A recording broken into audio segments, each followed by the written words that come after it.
और तुसी तां ना वैरी हो अपने आप दे, खड़े हो जाओ तुसी उठ के। किसी माई दे लाल की जरूरत नहीं है।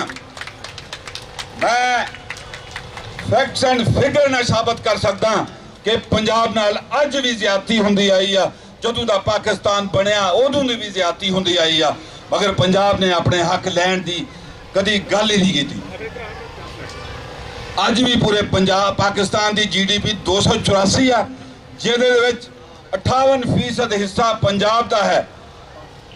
वो चीज़ां जड़ियां असी बाहरों इंपोर्ट करके टैक्स देने आ या बाहरों साढ़े गए लोग ज़रे मुबादला वापस भेजते आ, इहदे च शामिल नहीं ने।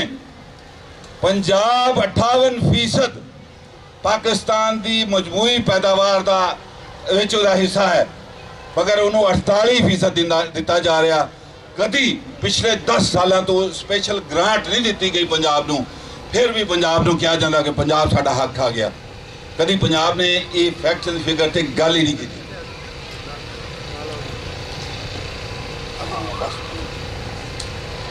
मेरा ख्याल है कि गल्लां ते असीं करी जावांगे तो बहुत दूर तक गल जानी। पंजाब ते पंजाबी मैं सब नूं इत्थे इकट्ठे करन दे आउण दे वाले लोगां नूं मुबारकबाद।